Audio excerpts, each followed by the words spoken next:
queridos amigos, sejam bem-vindos ao canal Videira Espírita. Meu nome é Cristina Brito e este é o programa Projeto 15 Minutos, o Evangelho segundo o Espiritismo. Aqui estudamos diariamente a primeira obra codificada da doutrina espírita, codificada por Allan Kardec, o nome da obra, O Livro dos Espíritos. Hoje vamos dar continuidade na introdução ao item 15. No item 15, nós que já estamos aqui no primeiro, segundo, terceiro, quarto parágrafo do item 15, vimos ontem a primeira frase do quarto parágrafo. Entre as causas mais comuns de superexcitação cerebral, devemos contar as decepções, os infortúnios e as afeições contrariadas, que são, ao mesmo tempo, as causas mais frequentes de suicídio. Decepções, infortúnios e afeições contrariadas. Olha que interessante. Então, nós temos essa informação que no século XIX, nós que ainda estamos no mês de setembro, né, que é o mês do Setembro Amarelo, de prevenção ao suicídio, Kardec nos dá uma informação muito interessante, que no meio do século XIX, as decepções, os infortúnios, as dificuldades que acontecem no dia a dia e as afeições contrariadas, que era muito comum das pessoas se apaixonarem e não poderem viver o amor, porque as famílias não eram compatíveis, eram de classes sociais diferentes e muitas vezes, né, a aluna que se apaixonava pelo professor de violino, aí isso era um amor impossível, ele era só um professor de violino. E muitas vezes isso acabava em suicídio. Então, esses amores frustrados, né, esses pactos, não aconteceu só com Romeu e Julieta, não. Infelizmente, Romeu e Julieta foi inspiração para muitos casais que não podiam efetivar seus amores, não é? Hoje em dia, qual é a maior causa do suicídio? É a depressão. Interessante isso, não é? É claro que as causas do suicídio são multifatoriais, não é apenas uma coisa. Então, existem vários fatores de risco e fatores de proteção que formam como um jogo de forças, não é? Que favorecem, dificultam. No final, claro, sempre temos o livre-arbítrio, mas hoje em dia a depressão está ali no topo das causas do suicídio. E Kardec, então, entrando no tema de hoje, não é? Nos diz, a partir da segunda frase do parágrafo 4º, do item 15 da introdução. Ora, o verdadeiro espírita vê as coisas deste mundo de um ponto de vista tão elevado. Elas lhe parecem tão pequenas, tão mesquinhas, diante do futuro que o aguarda. Para ele, a vida é tão curta, tão fugaz, que aos seus olhos as tribulações não passam de incidentes desagradáveis de uma viagem. E esse exercício, Kardec diz que ele costumava fazer, não aqui, mas ele diz que ele costumava fazer. Diante das dificuldades da vida, ele procurava se colocar acima, como vendo de um helicóptero, não tinha helicóptero na época, não é? Vendo de um lugar alto para baixo, como se ele estivesse na realidade do espírito, vendo a realidade da encarnação. E aí tudo fica dimensionado melhor, porque vemos a brevidade de uma dificuldade e podemos serenar também melhor o nosso coração diante das lutas. Vai passar, logo passa. Então, o que ele diz? Olha, o verdadeiro espírita, e nós somos verdadeiros espíritas, nós estamos trabalhando nesse sentido, não é? Não somos ainda um diamante totalmente lapidado, mas somos vamos dizer assim, já num processo de lapidação. O verdadeiro espírita vê as coisas deste mundo de um ponto de vista tão elevado. Elevado. Lhe parecem, olhando de cima para baixo, tão pequenas as coisas deste mundo, tão mesquinhas no sentido de sem valor, nessa perspectiva, diante do futuro que o aguarda, porque lá de cima ele vê o que está acontecendo, mas vê também o futuro que o aguarda.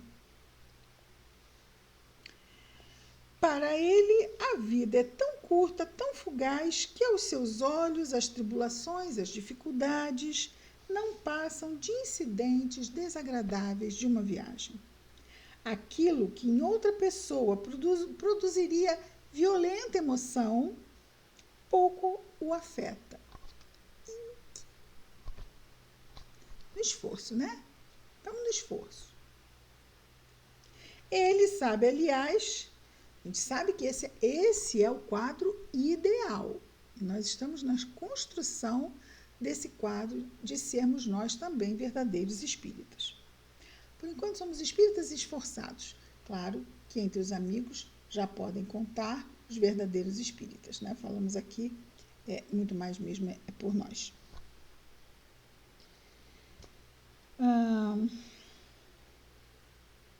Ele sabe, o verdadeiro espírita, aliás, que os desgostos da vida são provas que servem ao seu adiantamento se as sofrer sem murmurar. Então, servem para o seu adiantamento caso ele as sofra sem murmurar. E isso é que nós estamos na construção disso, né? Sem murmurar. Estamos falando de novo sobre nós, não é? Porque os companheiros já podem ter chegado aí nesse sentido, nós ainda não. Então, se as sofrer sem murmurar, porque será recompensado conforme a coragem que as houver suportado. Suas convicções lhe dão, pois, uma resignação. Resignação, aceitação do coração. Obediência, aceitação da razão. Então, suas convicções lhe dão, pois, uma resignação, uma aceitação do coração, que o preserva do desespero e, por conseguinte, de uma causa incessante de loucura e suicídio. Isso é muito importante. Porque na hora do desespero, não vamos esquecer que quem se mata não quer morrer. Quer acabar com a dor na alma. E chega uma hora que o desespero tolhe o pensamento. E a pessoa toma uma medida totalmente contra o próprio instinto de sobrevivência. Precisa ser forte para suplantar o instinto. O instinto está ainda em nós também como pontos de segurança. Né? O instinto de sobrevivência é um ponto muito forte para a nossa segurança, para não atentarmos contra a própria vida. Então, quando fazemos isso, se fazemos isso, chegamos a isso, vejamos como está o grau de perturbação para que isso se dê. Ele sabe, verdadeiro espírita, além disso, pelo espetáculo que as comunicações com os espíritos lhe proporcionam, qual a sorte dos que voluntariamente, ele continua falando do suicídio. É interessante, nós estamos estudando isso no mês de setembro. Isso gravado no mês de setembro. Esse programa pode ser assistido em qualquer mês do ano, mas o estamos gravando no mês de setembro. Todo mês é mês de se falar de suicídio, assim como todo mês é mês das mães, o mês dos pais.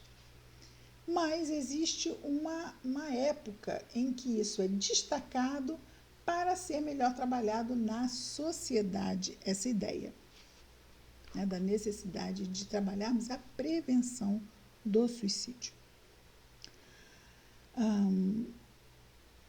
Além disso, o verdadeiro espírita sabe, pelo espetáculo que as comunicações com os espíritos lhe proporcionam, qual a sorte dos que voluntariamente, qual a sorte é qual o destino, não é? Dos que voluntariamente abreviam seus dias, ou seja, se suicidam. E esse quadro é suficiente para fazê-lo refletir, porque é um quadro muito ruim, né? Sabe também que o número dos que têm sido detidos à beira desse funesto despenhadeiro é considerável. Este é um dos resultados do espiritismo, que os incrédulos riam quanto queiram.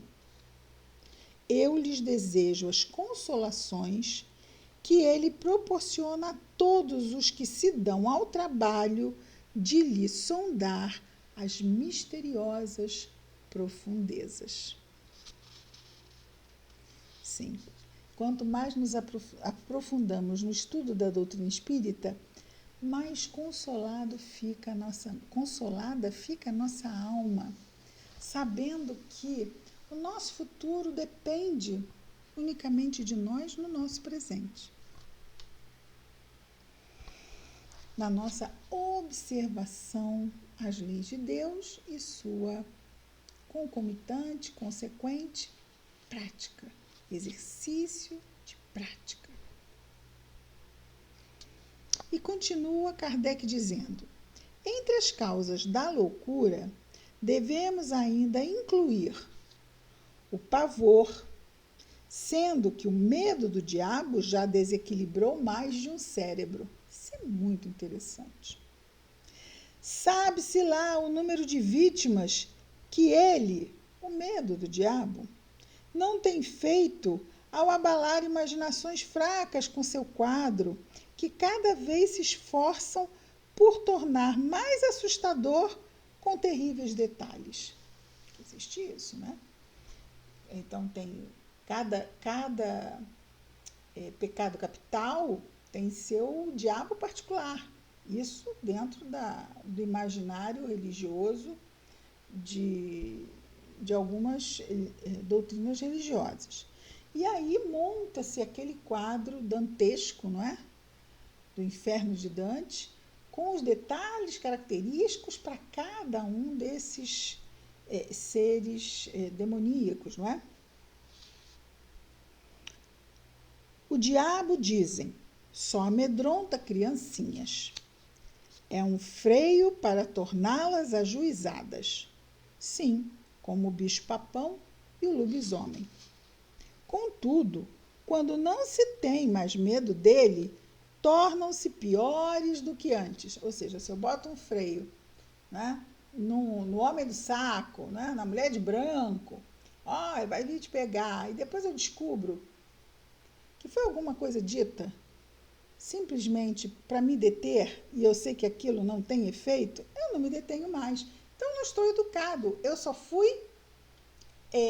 imobilizado temporariamente. E se não se aproveita pelo menos esse tempo para se cultivar valores, isso vai chegar o tempo que essa cordinha aí vai arrebentar e não vai conter mais nada.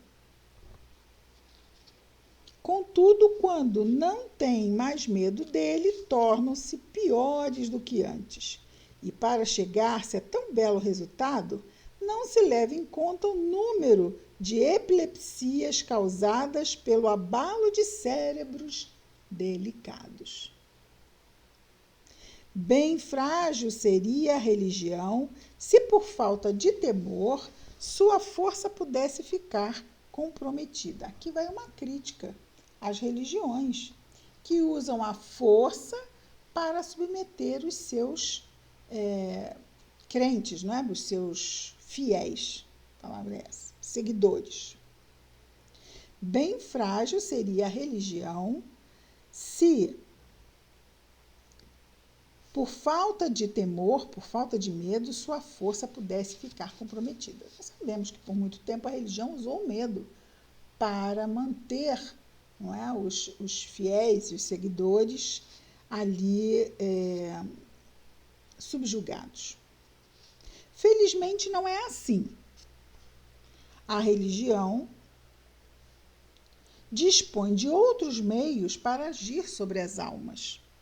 O Espiritismo lhe fornece os mais eficazes e mais sérios meios, desde que ela os saiba aproveitar.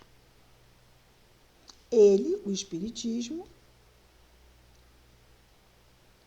mostra a realidade das coisas e, com isso, neutraliza os efeitos funestos de um temor exagerado.